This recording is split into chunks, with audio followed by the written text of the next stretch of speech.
This Choircast podcast is brought to you by the book Drugs and Jesus by Josh Lawson. It's no secret that churches are stumbling in the dark when they look for ways to effectively serve people who use drugs. As the death toll of accidental drug overdose continues to rise across our country at an alarming rate, Christians are struggling to connect their faith with this urgent and holy work. Faith-based activists are attempting to bridge the gap, but so far, their message has been confined to socially progressive circles. Drugs and Jesus takes readers on a journey of theological and practical transformation that will help them learn how to better serve the most vulnerable members of their community, all without having to become experts in the field of addiction or theology. Western Christianity has spent the last 2,000 years telling everyone they're separated from God. This is Not Church with John and Nat Turney and Bethany Shea. Well, hi, friends. Welcome back to the podcast. You are listening to This Is Not Church, and my name is Bethany. Nat is somewhere far away. We can't seem to reach him. He's on site for one of his jobs, so he won't be with us today. But John is here with me. You want to say hi, John? Hi, John. Oh, I love that you keep it up. Well done. Well done. Staying with consistency. People can... That's one thing I will definitely do. That's awesome. Well, we are here with an incredible guest we've had on the show before, and so she might be familiar to some of you. This person is named Leslie Nease. She is an incredible human. I got to meet her last month at a conference that I was at. But just to give you a heads up about her, she formerly is recognized as Sister Christian from Survivor China. She has a multifaceted background as a former Christian radio show host, a speaker and writer specializing in women's ministry. Oof, women's ministry is a whole thing. I can't do it. It's like too much pastel. I just can't. Today, she extends her expertise to others through navigating similar paths through her podcast called Honoring the Journey. And she also has a coaching enterprise, Leslie Nease Coaching. So if you are looking for a coach, this is your person. And she comes alongside individuals navigating through life and faith transitions. She lives in the mountains of Utah with her husband, Rod, and their two dogs, Winston and Henry, and they have 4 adult children together. Welcome, Leslie. How are you doing? Thank you. I'm so good. It's so good to be back. I love the show. I love all of you. Yay. And I did finally get to meet Bethany in person at Theology Beer Camp. So that was super fun. Actually, I will tell you the honest truth. It was one of the highlights for me was meeting you. Oh my gosh. Wow. No, I'm serious. I feel so honored. Well, you're such a lovely human. And I knew from the second that we chatted the first time, I was like, okay, we're going to connect. I knew it. Yes. And yeah, so it was good to see your face. Thank you. It's good to see your face too. I felt exactly the same. It felt so like kindred immediately. And I'm just so grateful for that. You just came out with a book, which is called the same as your podcast, Honoring the Journey.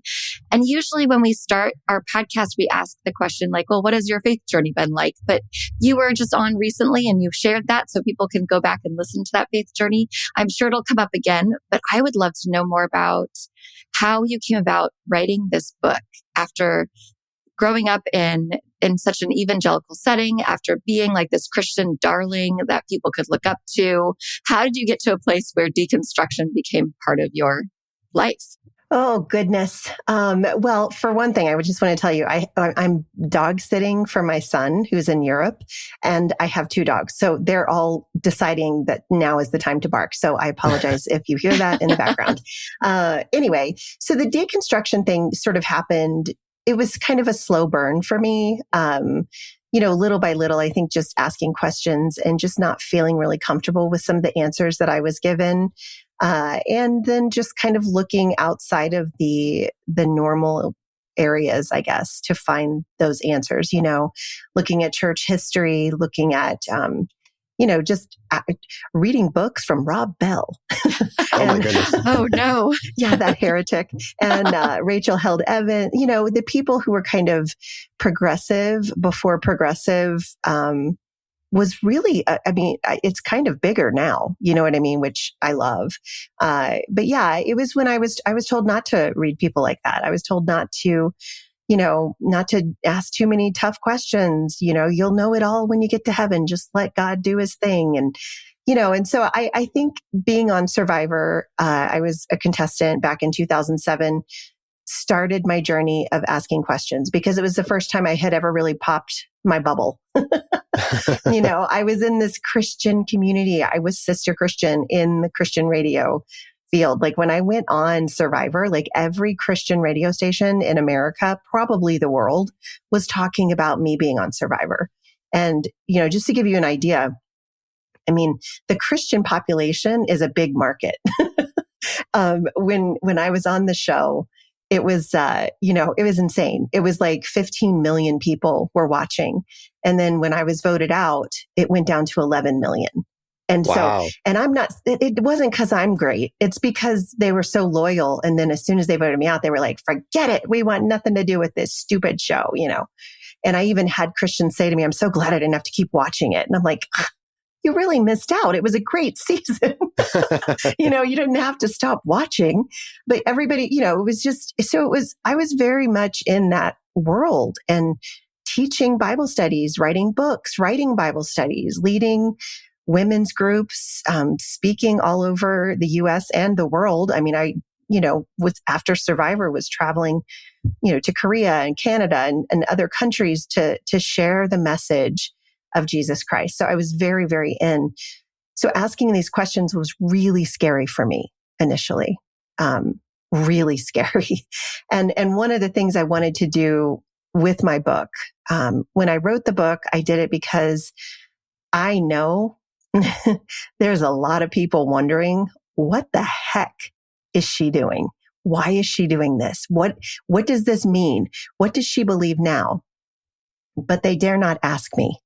They dare not, because I am now in the heretic category, as Rob Bell and Rachel Held Evans were. And so I was like, this will be a safe place for people to kind of, especially evangelicals who are still in it, who are like, why did she do this? I want them to understand this is why I did it. I'm not trying to burn a bridge, but I'm trying to build one. I'm trying to help people understand this is why I did what I did. But the book is also for people who are going through it, because it teaches them, like, this is how I did it. And I never tell people what to believe as a life coach ever. Never. And I work with a lot of people who go through deconstruction, but I want to teach them, to discover their autonomy, because you lose it in religion a lot of times. And in toxic religion, let's just say. And then also, you also lose your ability to trust yourself. And so learning to listen to your inner self and your voice and trusting your heart. All of these things are so important. And so I walk people through the process that I went through, the questions I asked, the sources that I used. And then I talk about where I'm at today. So that's kind of how it started. And then it kind of amped up. If you listen to the podcast I was on before with you guys, I hate to repeat, but I moved from the Bible Belt to Utah. And so now I'm like this minority in a very, very huge, financially wealthy religion called Latter-day Saints.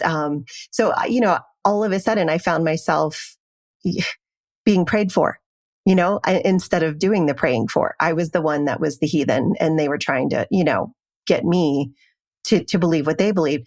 But they were believing a lot of the same things. They were doing a lot of the same things. And to me, it was just eerily similar.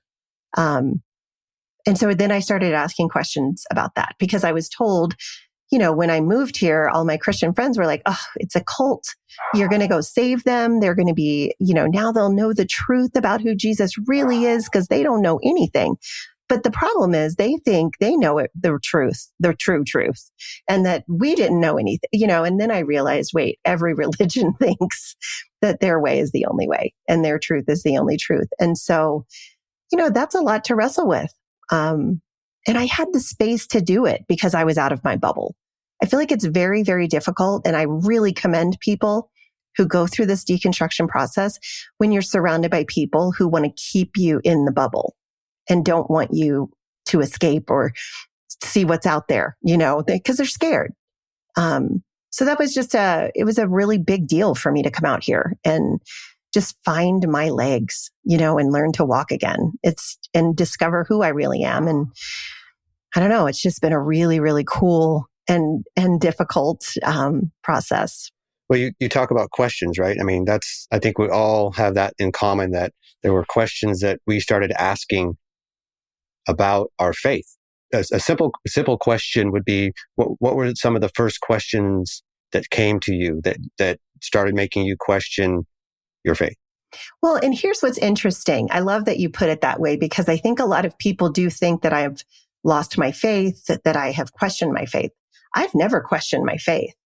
I questioned my theology and my religion. And so my deconstruction wasn't deconstructing my faith. My faith was solid. It just didn't line up. Like my heart and my head weren't connecting.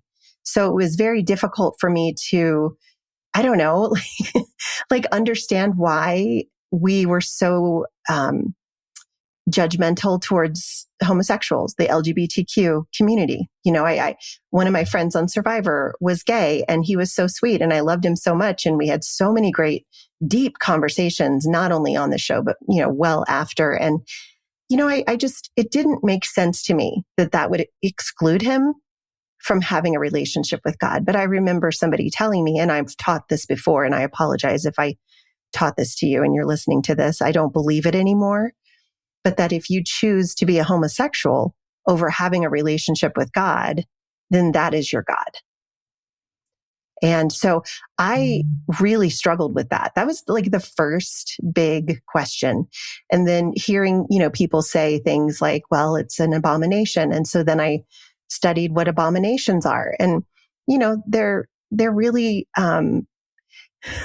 I mean, you can't eat shellfish, guys. It's an abomination. You can't mix your fabrics, guys. It's an abomination, you know, and I'm like, okay, so why are we taking this particular one and breaking it down into the biggest of all that would exclude them from a relationship with God? And it just wasn't lining up. And so I was like, how can I understand God's love for me in a way that doesn't include him not wanting me unless?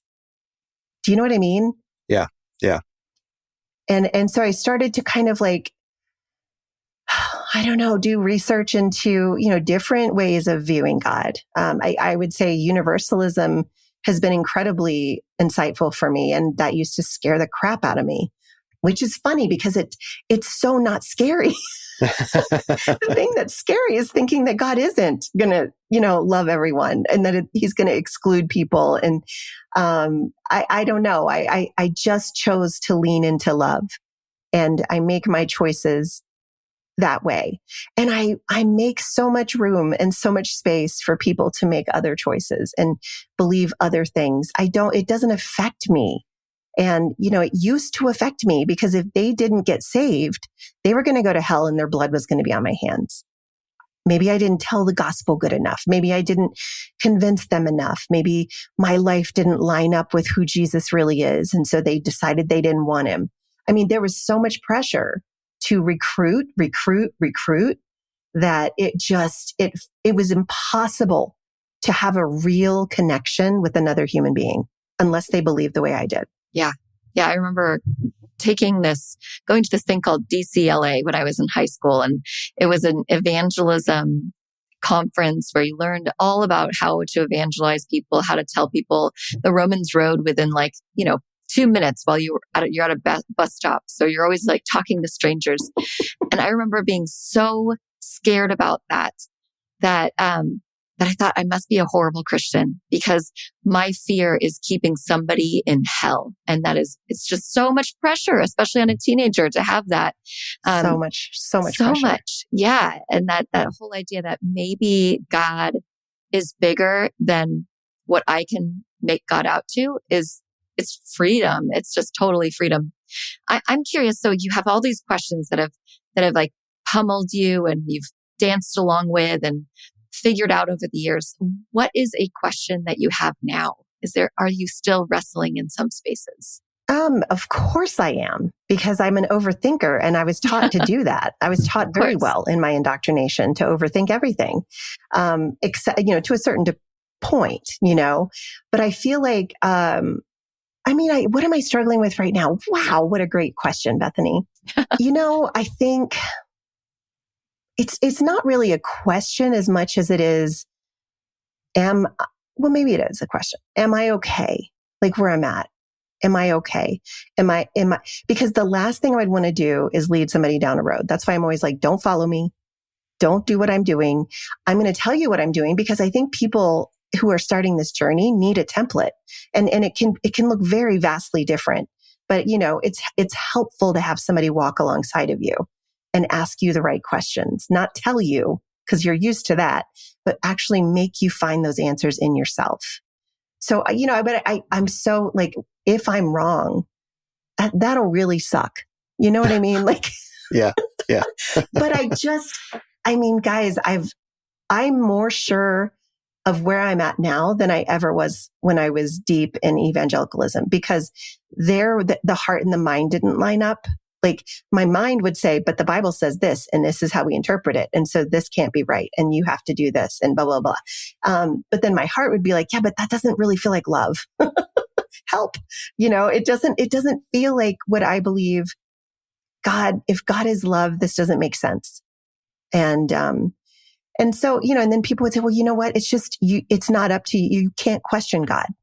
You're just a human. You're just his little creation, you're the pot, and he's the potter, and you're just the clay, and he's doing his thing, and you just don't get any say. You can't ask him why he's doing what and I'm like, but then I think about my own relationship as a mother with my children. And let me tell you, I want to hear from them. I want to know what they're concerned about. I want to feel their pain and be in it with them. I want to understand how they see the world. And if it's different than I do, I'm not going to send them to hell. I'm not going to go, well, you don't believe the right way. Well, by golly, off to freaking eternal damnation for you. It didn't make sense. And I say this all the time. It made all the sense in the world until I thought about it. And when I learned to think about things, I really stopped being so dogmatic. And now I can honestly tell you, I don't know anything. I don't know anything. And here's the funny thing, that makes me feel so much freer than when I knew it all. Because now, it's like, it makes more sense that we have all these different religions, and that we have all these different people trying to connect with the divine in the way that they know how, in the way that they were raised, in the communities that they were raised in. And it all makes sense when you really stop and think about it. But it didn't make sense from this is the only way. And I hear people say all the time, but Jesus said, I am the way, the truth, and life. No one gets to the Father except through me. And I actually agree, because I think what he's trying to say is, when you live your life the way I'm living my life, knowing that I'm fully connected to God, when you live your life in love and kindness and acceptance, and you stand up for the oppressed and the people that are being marginalized, when you do all of that, you're going to be in the kingdom of God, like right now, not when you die, but like right now, you can walk in this. And he even said, you'll do greater things than me. Like, you don't understand. You're so connected to God. You are. You don't need a religion to tell you that. You don't need a religion to give you a pass, And so then I just started going, okay. And it's not that religion is bad. I think there's very, very good religions, pure and undefiled religions, but I do think sometimes they just get a little too caught up in money making, rule following, law, all the things that the Pharisees loved. And we know what he had to say to the Pharisees, a lot of really harsh things that I don't want him to say to me, it's kind of where I'm at. Well, I'm curious how that, like, you've gone through a lot in your own faith shifts. How, as much as you're able to share, how has that affected your family and your marriage? And if you weren't able to share that, what would you express to other people if they're going through something and maybe their spouse isn't on board yet, or maybe their kids are not in that place? Like, what would that be like for them and for you? Well, I will tell you, my husband probably went through this well before I did. But this is going to be some really good advice. If your spouse isn't seeing it the way you are, and she or he is still deep in the church and 100% and worried sick about you, where you're at, don't push it. Like my husband never, ever pushed it. He went to church with me. He did the thing with me. Like he was 100% like whatever you need, Leslie, because he knew that this was my thing. Like this was more my thing than it was his. He always just kind of went along because he wanted me to be happy. And then when I started deconstructing and I started going, when you think about it, and I'd say something, he'd be like, yeah, I thought about that a while ago. And I'm like, why didn't you say anything? He's like, Leslie, would you have listened? He's like, no, you had to find this for yourself. And I knew you would. You're a smart woman. You're not going to let this happen forever, and I had been through a lot in ministry and in church, and emotionally I was a freaking wreck. And I talk about a lot of that in my book as well. But he just believed that eventually I would see it. And I did. And I'm not saying that happens with everybody, but I am saying it's a lot easier. It's a lot easier to walk it out when it's not being forced on you. You can't take somebody someplace they're not ready to go. And if you try, that's where I think people really start to struggle. And, there's even a scripture, I think it's in 1 Peter 3, where it talks about, wives, when your husband's over by the reverence of your lives, and in other words, you don't have to tell him and, nag at him about, you need to believe this and you need to do, just live your life and be good and be kind and let that be the light. And so for me, that was my husband. He really did show me that, he wasn't as into it as me. That's fine. Of course I worried. I thought he was going to hell. I thought I, was carrying the weight of the whole family on my shoulders. But he lived his life so much more like Jesus than most of the people I knew in the church. And he was kind and he was giving and he was loving and he was a good leader, but they had no space for him. They had no place for him in the church because he was a businessman. They're like, well, if you really want to be involved, just give money. And, he felt emasculated like all the time there. He's like, there's just no way. There's no place for me. There's a place for you, Leslie. Because when Leslie gets into something, Leslie jumps in 100%. You know what I mean? But then when Leslie jumps out, she jumps out 100%. So it's like, but when I was in it, it defined me. It was my life. And how dare he come to me and tell me that I had to believe something different? He couldn't have done that. It wouldn't have worked. Does that make sense? Yeah, he honored your journey. He honored my journey. And that is the beauty of it. And now I still do the same. I just had a professor at a Christian university tell me, he said, I have some students, we're in a religious sociology class, and they want to ask you some questions about your deconstruction. Would you be willing to answer? And I'm like, heck yes, I would love to. That'd be awesome. So I really put some thought into these answers. But one of the questions was, are you trying to recruit people to your new belief system? And I was like, not at all. That is not why I'm being vocal. I'm being vocal so that people know they're not the only one. So that people know there's a safe place to unpack all these questions. There are people who, you can talk to about this. But that's the beauty of where I'm at now. I'm not recruiting anybody. Like before, it was life and death. If you don't come on my side, I won't see you in heaven. You're going to go burn, your flesh will burn from your bones for all of eternity. And somehow that made sense to me as a repercussion of their belief system. But like I said, it makes sense until you think about it. When I thought about it, I'm like, that does not make sense. That does not sound like something God would do. And then when you do the research, about hell, and you do the research about where it came from and how, like Dante's Inferno really had a lot to do with how we look at hell right now, not necessarily what the Bible was saying. And, I started to unpack hell. And so little by little, one thing at a time, I just deconstructed these beliefs until I felt peace. And that peace is what I want people to feel. And I want people to know that you will feel it again on this side of deconstruction. Because when you leave, you're told you're never going to feel peace again. You're never going to be happy. You're never going to be fulfilled. I just had somebody write to me yesterday and say, they were talking about somebody else who had deconstructed from a different religion. And she was like, he's never going to find peace. He's never going to be happy. And I'm like, yeah, I think he is. It's more like, it's breaking free of people trying to tell you who you are and what you should do and what you should believe, and allowing yourself to trust yourself and to trust the Spirit in you. If the Spirit leads us into truth, then we just need to be still and listen to that and trust that he will, or she. Yeah. I mean, you're speaking so much of the same stuff that I was going through when I was going through my deconstruction. And, I've talked about this on the podcast many times. I went through deconstruction twice. I went through deconstruction when I was about 18. And then I went through deconstruction again in my 40s, because I decided to come back to the faith and do all the things and like you said, when I was in it, I was 110% in. If I was going to do it, it's going to be 100%. For me, and this is the question I have for you, and I'll start with what my version of it. The hardest thing actually for me to get rid of was the concept of hell.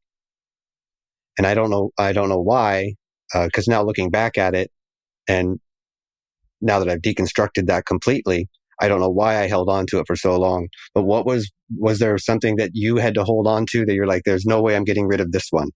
Oh, every single one of them. Every single one of them. I was like, no, I can't not believe that. I tell you, the hardest one for me was the Bible. I was convinced 100% that the Bible was inerrant. It was infallible. It was the word of God. And if anything went against what the Bible said, it couldn't be true. And when I did the research on that, Pete Enns was a huge help for me in that. He has some amazing resources that he has written, but it was The Bible Tells Me So. That was the one that got me. I was like, oh my gosh, this makes so much sense. Like every single people group back then had a God, and they all wrote books about their God, because that's how you tell people this is who our God is. And of course, he said, and I'll never forget this. He said, it's kind of like when people go on the playground and they're like, my dad is stronger than your dad. And they like argue about it. So all the stories that were written from man's perspective of who God is, saying that God was, committing genocide and like just destroying people and just angry all the time. Like those were perspectives of people who wanted to intimidate other people, other tribes, other groups, because that was their way. This was their warfare back then. And so for some reason, we have taken this particular tribe's Bible and made it the one that America believes. And so, now we see, people, they won't even listen to these Palestinian people who are suffering and dying by the droves in God, and it's just so sad. And they won't even listen because Israel is God's chosen people. And if we go against Israel, God will destroy us. And so, do you even if you step out of your bubble and just listen to how ridiculous that sounds, like it makes sense until you think about it. Yeah. And then it won't. And for me, one of the linchpins in that was Israel is bombing Palestinian Christians. Yeah. Yeah. Yeah. By the thousands. Oh, yes. Killing Palestinian Christians. And we are standing by saying we are 100% behind Israel. And I say that and I cringe at myself because I'm picking one group, right? Yep. And same. that I shouldn't, but I want to use that as their hypocrisy. They should have a voice too. That's right. the thing. Right. That it's not just the Israelites, doing this. It's the world behind them because of the intimidation that we still feel to this day about a God that they wrote about 2,000 years ago, over 2,000 years ago. And it's to me, I just can't believe how muddied the water has gotten. Well, I guess it's always been muddy, but it just, when politics and religion decided that they were going to be bedfellows, it just really, I think that's what really took me out of the church. I was like, I can't do it. And it's not because I'm super political. I'm really not. I would say that I'm, I don't really have a partisan. I'm not like, I'm not an activist. You don't even see me talk about politics much on my social media. And honestly, it's because I don't know much about it. The only thing I know is that people deserve to be loved, heard, listened to, treated with respect, and they deserve to be heard. I just remember when I was in the church, we did not want to hear from people who believed different. We did not want to listen to people who didn't believe the way we did. And that was so difficult for me because I'm a listener. I love people. And so for the first 6 years of my deconstruction, that's all I did. I didn't talk to anybody, even my husband. I just listened. I listened to perspectives and I broadened my perspective and my narrative. And I realized, wow, I don't think dogma's for me. I just don't think it is. Was it mostly podcasts that you were listening to, or were you actually seeking out other humans to ask about their experiences? You know what? I was an invisible for a really long time. And I call invisibles, they're the people who are online looking for voices that are saying what their heart is saying. And they just needed to hear it. Oh my gosh, there's another human being that feels this way. And they're expressing it with words. How are they doing that? I was in awe that people could say these things out loud. And now look at me. I'm doing it. Not only am I saying it, I'm writing it. I'm talking about it.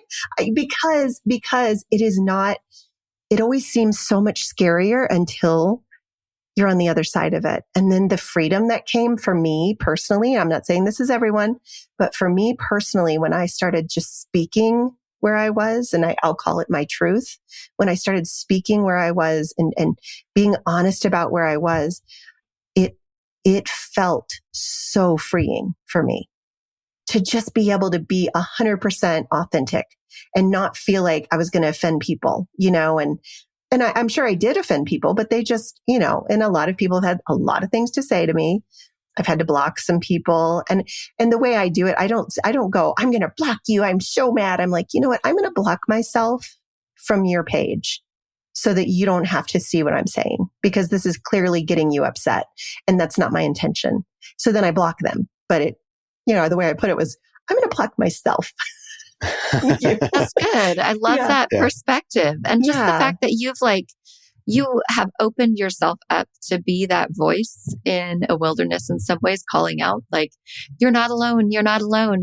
There are so many people who need voices like yours to know that they have a safe place to land and that you're a trustworthy source in their lives. And that is something really beautiful. I'm sure, the election just happened, but when we're recording this, the election happened almost a week ago. And so there is a level of people feeling really alone and scared and wondering what they can believe anymore, or if they believe anymore, wondering how they could ever go back to a church setting.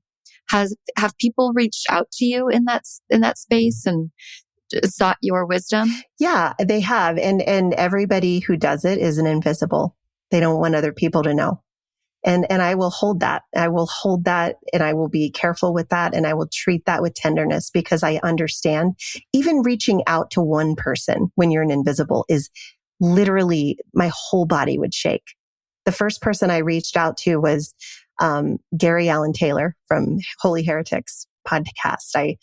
I don't know why he was the one, but I just reached out to him. I was like, I feel like I'm supposed to share, but I'm not really through it yet. I don't know what to do. And he sat there and talked to me on the phone for over an hour.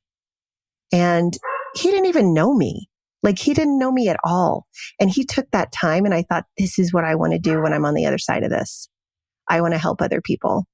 And, it just was really, it's lonely, it's scary, it's difficult. And so it's a very tender time. And I don't want anybody to ever feel like anything that they would ever say to me or, would be on the podcast or whatever. It's like, it's all very tender. And I'm very soft-hearted about it, but I'm also very soft-hearted. And this is new. I say this is new because I went through anger and it was a really long phase for me, of being mad, but I don't express myself well, online about it. It was more like, people I'm close to, I'd be like, or in the car with, road rage or what, I don't know. Like I was just like all of a sudden this angry person. And it was like, I knew it felt naughty because I'm not, Christian woman. You're not supposed to be angry. A gentle and quiet spirit. Yes, it's such a gift, just be lovely, Lasting charm. Leslie. And I was like, "Rrr." I mean, I called people things. My kids were like, I cannot believe you just said that word. And I'm like, I can't either, to be honest. But because I am in a place now, though, because I allowed myself to feel angry, and it felt really good to get it out. You know what I mean? Like in ways that weren't destructive. And I was careful when I was going through the deep, deep anger parts. I was careful not to go online. I was careful not to throw it out there because, a lot of times we say things when we're angry that are blanket statements. And there are some really good people that are still in evangelicalism. There are some really good pastors that I sat underneath that, are kind and lovely. They believe a little different than I do now, but that's okay. Like, I don't, I don't wish anybody ill will, but now I can honestly say I have tremendous compassion for people who are still in the same thought process that I used to be in, that same faith tradition of, if I don't say the prayer, I will go to hell and be separated from God. And, or even, and this was so freeing for me to understand, even knowing that I was created to be connected to God from the start.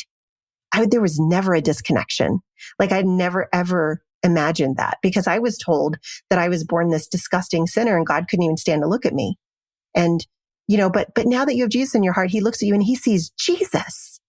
Isn't that wonderful? And I'm like, well, then why am I here? Like, why did God create me if I'm a piece of trash that needs Jesus over me? Like, it just didn't, again, the heart and the head did not connect. And but realizing that connection was always there. And like, I see now that a lot of times I believe, I'm not saying this is true, I believe that religion often tells us that we need something that we don't need. We need you. Do you need to be in this religion in order to have a relationship with God? You need to do what we say and go through these check marks, and you need to do.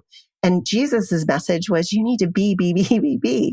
We're human beings, not human doings. But like, religion wore me the freak out, guys. I was exhausted because it never felt like enough, because hell was at stake. And I'm such an empath, and I've always been incredibly like all about connection and community, and like knowing that anybody was going to go to hell. It kept me up at night. It kept me, in a constant state of anxiety. And now I don't have that anymore. And I don't know how that's bad. If somebody wants to say, well, it's wrong, you're wrong. I'm like, if I'm wrong, then let me be wrong.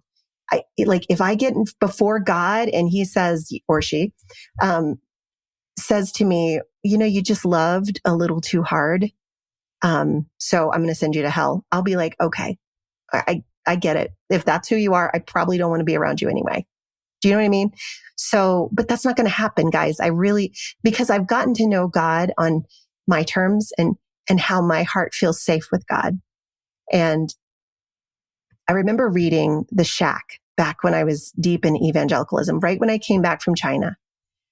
And have you guys read that book? Okay. Well, one of the things that he does in there is he has God come to the guy who is, the main character, Buck. God comes to this guy as like this round African-American older woman. But the reason that Paul Young wrote that into the story wasn't because he was trying to say God is this African-American woman, but because that is who Buck needed God to be in order to feel safe, because he had been so injured by his father. He only felt safe with this African-American woman that was in his neighborhood, and that gave him cookies and treated him well and listened to him and made him feel appreciated and valued and loved. And that is why God in that book came to the main character as that. And I think about that all the time. I'm like, we try to make God, we're creating God. or in the image that we want God to be. And for some reason, and I think the election is proof of this, a lot of evangelicals like an authoritarian, angry bully of a leader. It makes them feel safe. So that's how they see God. And it makes sense to me now. I naively went to my pastor after reading The Shack, because I had just come back to church. And I read this book, The Shack, and I was just blown away by this version of God and this story of the love of God. And I went to my pastor and I was like, have you read this book yet? Have you read this book? And he's like, yeah, I'm not going to read that book. And I'm like, that was one of those moments of like, okay, we're not on the same page. And that's too bad. Yeah. Well, when I came back from China being on Survivor, I was in a really dark place spiritually. And my speaking, I had like a, what do they call it when you have, it like helps get you assignments or whatever. He was my speaking person. Like he would get me gigs or whatever. But he also was a literary agent. That's what he was. He was also a literary agent. And so he was Paul Young's literary agent for The Shack. And he said, Leslie, it sounds like you're in this really dark place. I think this book, it hasn't even really come out yet. I think you're really going to love it. So I read it in like 2 days and cried my eyes out. And it was so beautiful. So I told everybody about it. And I was on Christian radio at the time. I had Paul Young on my show. I interviewed him. It was so beautiful until the listeners started calling in. And these are the listeners that were donating. And they were like, no, ma'am. You're a heretic. He's a heretic. This is a bad message. God is not just love. He's also just. Like, it was almost like they were offended that we would look at God in a loving way. Like, how can you? How dare you? You've seen what God's capable of in the Old Testament. And I'm like, yeah, but Jesus said, you've heard it said this, but I say this. Jesus said, hey, look at me, guys. This is how you live your life. This is who God is. If you want to know what God is, look at me. And so that was the first time I was called a heretic, was when I was in Christian radio. And I was told I would never be allowed to talk about a book on the air again. I was done. Wow. Yeah. Wow. That's so painful and so predictable, unfortunately. Yeah. Well, I mean, in retrospect, I'm like, of course, Leslie, what were you thinking? But the sad part is most of the people that I've been in conversation with who tell me that book, and trust me, it's not even the most heretical book I've read now. I mean, The Shack is way down there on the list now. Yes, it's tame in comparison to some stuff that RJ the astronaut. No. But almost without fail, I'm not going to say every single one, but the majority of the people who would come at me about that book never even picked it up. Yeah. Never even read it. And I was like, and so I got to the point where I was like, I'm not even going to have this conversation with you. I mean, if you're not even willing to read it, well, of course, they're not going to read it because then that takes them down that slippery slope. Right. Right. And they've been told by their pastor to listen to the pastor. And if the pastor says, don't read the book, don't read the book. Mm-hmm. So. Oh, yeah. That's a sad state of affairs. And again, into politics, we now have a group of people saying, don't question your leaders. Your leader has a much better understanding of what you need. And then we get things like your body, my choice. And that is scary as hell. It is. It's so scary. Yeah. And I'm trying really hard to look at the positive. I'm like, there's not a lot, but I'm trying to find it. I've always been that person. Even when I work with people in my coaching, I'm like, listen, I get it. There's a lot of trauma that you've come from. There's a lot of trauma that you've dealt with in your religion. I understand that, but let's try to think of what is something good that you can bring back, bring with you as you deconstruct, because there's good too. Like, don't forget that. There's always going to be some good. And so I'm trying to think, I honestly haven't really come up with much for the list for our country yet, but okay. So one thing I think is good is that we didn't have to deal with the bloodbath that he predicted, Right. So yay. Cause that the blue party seems to be very well behaved. about Yeah. all of this. I mean, Yeah. they're upset and they're expressing their lamenting and all of that, but they're not storming the Capitol, No. And it's not that all Trump supporters do that, but like, that's the kind of things that, like, that just tells me so much. It tells me really all I need to know. Yeah. So. Well, and on the progressive side, there is a standing and very loud resistance right now. And I think that's something that needs to happen. Yeah, absolutely. And I applaud that. I applaud the people who are saying, okay, this is what happened, but we're not going to quietly go into the night as they control us from this point on. For me, it's difficult, and because I'm yelling, hey, we gotta treat everybody with love and respect and understanding, and then I'm like, but these people, they're not. Yeah, they're not. And what do you do with that, John? What's that? What do you do with that? Like when they're not doing it, that's not fair. Yeah, that is a hard place to be in. And Jay Baker was one of the people that we talked to who really made me start questioning my ability to love my enemy. Exactly. The compassion, remembering you were there once. I mean, I was there. I never really bought into the whole Trump thing. I don't understand how that can happen, but I did. I mean, in 2016, I did vote for him, but then I took my ballot because it made me want to throw up and I shredded it and I just didn't vote because I couldn't do it.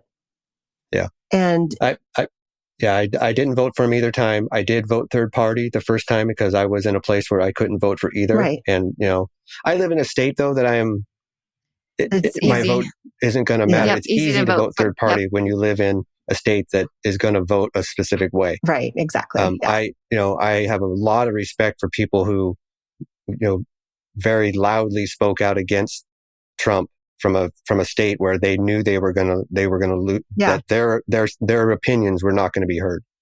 I have the privilege of living in California where it was going to go blue. It just was. So, I mean, I voted and I voted for Kamala, proudly, but my issue is I can't be quiet about the hate. I just can't. And the harm that's going to be coming to my LGBTQ siblings. It's terrible. And so how do I come at that from a place of love? Whew, that's such a good question. I actually, I don't know. The way that people make assumptions about how you're going to react when they come at you. I think being level-headed, speaking truth, but trying to do it in love. I don't know. What did Jesus do? He asked a lot of questions. I'm just like, it's really all I can think to do. Yeah. It's, I agree with you. I think I'm going to go read the Gospels again. That's what I'm going to do. Yeah. Like, what did he do? Because he was dealing with not only, politics, but religion. It was the same deal. And he was very anti-violence. And he even wanted to forgive the people when they were crucifying him. Like, whoa, that's crazy. Yeah. I think asking questions it's one of the best things that we can do because, it helps people understand their own reasoning and their own logic, how they got to where they were. And sometimes when we ask the right kind of questions, a lot of times people can see that they had no idea how they got where they were. Oh, wow, it's actually Tucker Carlson who got me where I was. And it wasn't actually from me and it's not actually from Jesus. And, so having that state of curiosity, the hard thing for me though, when I'm asking questions, it's really hard for me to stay level-headed. Like to not be snarky. Yep, I get a little snarky. Sometimes there's some knives hid in my words and behind the things I'm asking, and so I have to really check myself in those spaces. Mm-hmm. Like, what is my objective here? Am I here to love and understand, or am I here to prove somebody wrong?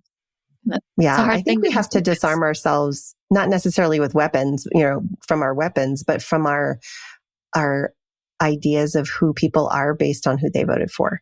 Because I know a lot of people who voted for Trump who are like, I had somebody come up to me, guys, and they said, well, like, honestly, because they voted for Trump, why are you so upset? How does this affect you? And the truth is, I'm a white woman married to a white man. We're in a tax bracket that's probably going to benefit from Trump being. You know what I mean? So I understand what they're saying, but I don't think they understand that I'm not concerned about myself. I'm concerned about the marginalized and the oppressed and the people who are being hurt as a result of this decision. Like sometimes, guys, guess what? It's not about you. Sometimes it's not about you. Sometimes it's about other people that need somebody to fight for them. And so when I said that, there was a lot of quietness. There was a lot of silence. And it was like, oh crap, how do I follow that one up? And it's like, I didn't do it to be snarky. I just was like, honestly, it's not about this, Yeah. I mean, I'm in a very similar place. I'm a, middle-aged, cisgender, white male, who's fairly well off. I also will probably benefit from whatever tax benefits that he puts into place. Mm-hmm. But I have a son who has a girlfriend who wasn't born in this country. Mm-hmm. So it's very, very close to me when they're talking about mass deportations. And the way they talk about it isn't only about, I mean, she's here legally and I'm afraid for her. Yeah. With good reason. Because we don't know. I mean, it feels like the goalposts keep moving. And I don't know where they'll end up. I have a transgender cousin who will probably not get the medical treatment that he needs anymore. I have a large amount of LGBTQI plus siblings who I fear for daily. And like you said, it's not about me. Mm-hmm. And I'm not voicing this because I'm afraid for me. I'm not afraid for me. Right. I'm afraid for the marginalized around me. I'm afraid for the people I love. I'm afraid for the people I care about. Yep. And I'm afraid for our country if we can't see that that's a big deal. We're just so self-absorbed in this country. I mean, in the world really, but like all I know is this country. And I can tell you it's, as long as we keep looking at ourselves and making decisions that are best for only us, I just don't see us moving forward as a society in a good direction. I was talking to my wife the day after the election, and I said, you know what, I'm going to just start. I will never do this because I couldn't. It would be horrendous. But I want to go one day and talk to everyone around me the way he talks. How quickly would I get pulled? Like I say, I did it at work. Mm-hmm. How quickly would it be before I got pulled into the office? 2 seconds. And said that you can't speak like that. Mm-hmm. Yeah, I mean, you'd get in trouble at work because you're an adult. But I can tell you, my daughter is a teenager, and she said the boys at our school are already talking like him. They're already saying things like, "Well, you're ours now. Your body, our choice." Things like that are just happening already in high schools, and so, and it's almost like you just have to laugh it off. That's where she's at. She feels like she has to laugh it off because you can't speak against it, because if you do, then you could become targeted. And so it's just, it's a really scary thing especially for girls and for people of color right now.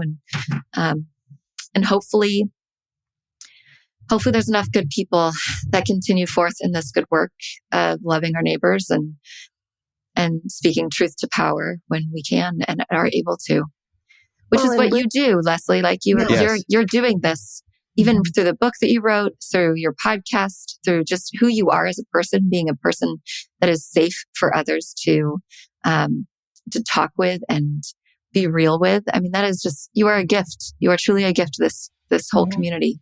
It's amazing. Thank you. You're going to make me cry. Cause like, I honestly, I think there's a fear when you leave religion that you're never going to be able to do what you love again. And I'm finding that is such a lie. It's a lie they wanted me to believe. I'm doing it now. I'm still loving people. I'm still helping people and sitting with people and listening and learning and growing. I'm doing it all. I'm just doing it all outside of the bubble. Yeah, no, that's true. It's talked about so often, this idea that once you leave, where are you going to go? Like who will you be without a faith community, without a church building, without this religion trailing behind you? It's like There's a lot of fear in leaving something like that behind because you just don't know what will be on the other side. But sometimes you just have to. You just have to take that leap. And the people that I've lost, one of them being my biological father, he doesn't talk to me anymore. But I'm like, I spent my whole life trying to be enough for him. And now I don't have to. Wow. Now I'm like, oh, I'm free of that too. Like, it's fine. Like, if he ever wants to call me, he knows where I'm at. But like, in the meantime, I don't have to keep, banging my head against a wall, trying to be in his life. He left when I was 6 months old. So I've never really had a relationship with him, but I've always wanted one. And now it's not that I don't want one, but I'm okay that he doesn't. Because if somebody only wants to be in my life for what I believe, then, and not for who I really am, then I probably would do better to not pursue a relationship like that. Right. Yeah. And I'm realizing that a lot of it's the dross. You know what I mean? It's like, it's coming off. It's all of the things that, I thought were important. All of the people who I thought loved me, it's all becoming very clear now. And that's okay. Because I do find now that I have deeper relationships that go way beyond belief, and so much richer and more beautiful. It's like different colors now, where it's before it was all the same color, I don't know. It's well, you make that comparison to the fall colors, right? Totally. Yeah. Would you want to look out onto the fall colors and just see red? Yeah, no. And I picked that color on purpose. I think maybe you did too. Yeah, I did. I don't know. The fall colors. I was driving down the mountain the other day and saw all these colors. It was so beautiful. It took my breath away. And I was like, oh, that's what life feels like now. And I was so excited. And I was like, ew. It was almost like that, when you hear the record go, remember when, Leslie? Remember when every tree was the same color and nothing, no other tree, no other color was allowed. And if you were yellow, you needed to get off your mountain because we're red here, Yeah. And now I'm just like, oh my gosh, is that a new color of magenta that I've never seen? Bring it. Like, I want to see it. I want to embrace it. I want to know all about it. Where did you find that color? And now it's just like this beautiful freedom that felt so self-indulgent when I was in religion. I was like, they think they're free, but they're not. And I'm like, no. I am free. And you're free to accept people of different faiths. Yeah. And without it, because when I was steeped in religion, the idea of having a Muslim friend or a Jewish friend or a Catholic friend, because Catholics weren't real Christians, right? Or an LDS friend. Yeah. And now I'm free to love these people as Jesus would tell us to. Well, I had Reza Aslan on my podcast. He wrote the book, Jesus of Nazareth, or The Life and Times of Jesus of Nazareth. And he is a religious scholar. He's amazing. And he said something that was just so profound to me. He's like, your faith is very personal. Your faith is so personal. And your religion is your language that helps you express your faith. And every religion is like a well that we're digging to get to the water. And so we're all digging these wells, but we're all getting to the same water. But we think, oh, this is the only well that's getting to, you think you're in water, but that's not really water. And they're like, really? Because, it tastes like water to me, and it's like, so to me, I'm just like, wow, like that is such a great analogy to help you realize that, even if you just ask just one time, just give yourself permission to say, what if we're all trying to do the same thing? Yeah. To connect with God. And what if we're already there? What if we don't need a well to get it because it's coming from within? What if? I'm not saying, I'm not telling you what to believe. I'm just saying sometimes it's okay to think outside of the box and to allow yourself, because wouldn't that be beautiful? Wouldn't that be grand?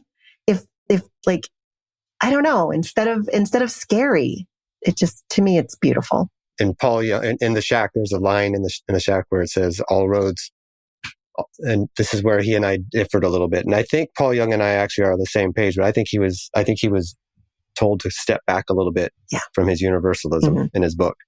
But he writes a line that says something like, all roads don't lead to God, but I'm there with you on all the roads. And I changed that in my book, and I wrote, all roads do lead to God. It's just the length of that road might be longer than you expected. Yeah. Yeah. And sometimes it's rocky, and sometimes it's not paved, and sometimes it's paved, and sometimes, it's a 4-lane highway. And, it's just, to me, I think honoring another person's journey is just letting them go on it and not insisting that they go on yours. Yeah, absolutely. The word religion comes from the Latin word lig, where we get ligament, and good religion brings things back together, whereas bad religion pulls it apart. Oof. And what I see today from this conversation is that this is good religion. This is the kind that brings us back together, and makes us one. It reminds us that we're already connected to the best parts of life. So thank you, Leslie, for this incredible time. Absolutely. You are such a light in this world. And it was just so much fun to talk to you today. And your book is out, right? Mm-hmm. Yep. Honoring the Journey. And so friends, you should definitely go and pick it up. You can buy it at all the bookstores and Amazon if you would like, or wherever you would like to get it, please. It's in time to get for Christmas if you want to get it for other people as well. So you could pick that up. Yeah. So thank you, Leslie. My pleasure. Thank you for having me again. It was so fun to catch up. Just again, thank you for taking the time to have this conversation with us. It was an amazing conversation. I love talking to you. Same. My heart is so full. Thank you for listening to This Is Not Church. Be sure to rate and review the podcast on your platform of choice. If you would like to partner with us, visit patreon.com/thisisnotchurch, where you will receive exclusive content such as early access to episodes, videos of upcoming episodes, and live Q&A sessions. Be sure to check out our Facebook group or follow us on Twitter and Instagram. All the links are in the show notes. We'll be back soon with another episode.